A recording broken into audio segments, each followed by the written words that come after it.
खूप सुंदर माहिती मिळाली अंजनी मातेविषयी.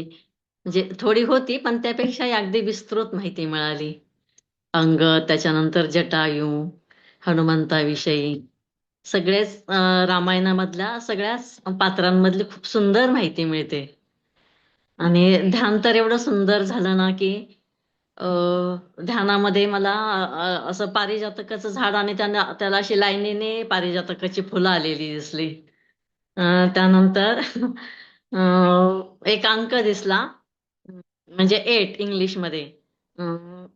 छोटी रेघ आणि 65 हा अंक दिसला. आता मला ते लगेच नाही लक्षात येणार काय आहे ते. कधी कधी असं होतं की ते म्हणजे अशा गोष्टी दिसतात त्या, आणि मग नंतर त्याचा संदर्भ कुठेतरी लागतो. मग ते असं लक्षात येतं की हा तेव्हा असं असं दिसलं होतं म्हणून. खूप छान ताई, आणि ध्यानातून तर बाहेर यावंसच वाटत नाही. खूपच सुंदर. शांत, एकदम एकदम शांती मिळते. धन्यवाद मुली.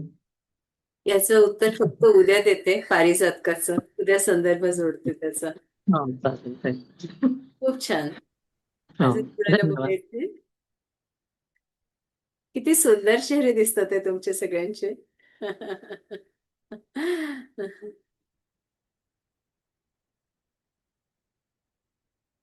बोला माऊली. नमस्कार. जय श्रीराम. जय श्रीराम.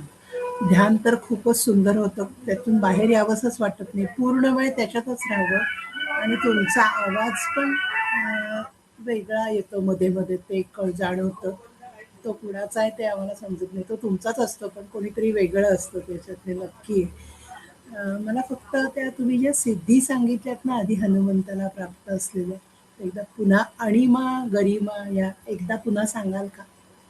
अणिमा, हां, गरिमा, हां. महिमा, महिमा. लघिमा, प्राप्ती, प्रकाम्य, इशिता आणि हे काहीतरी वश करण्याची वशिता. वशी. ही सगळ्यात शेवटची स्थिती. थोडं एक मला आठवत नव्हती म्हणून धन्यवाद माऊली. खूप छान. आणि आम्ही भाग्यवान आहोत की तुमच्या सहवासात आलो. एवढंच फक्त म्हणते आज. मनापासून नमस्कार. नाही ना? मी रजा घेऊ? आपण 4 वाजता भेटूया. धन्यवाद. जय श्रीराम.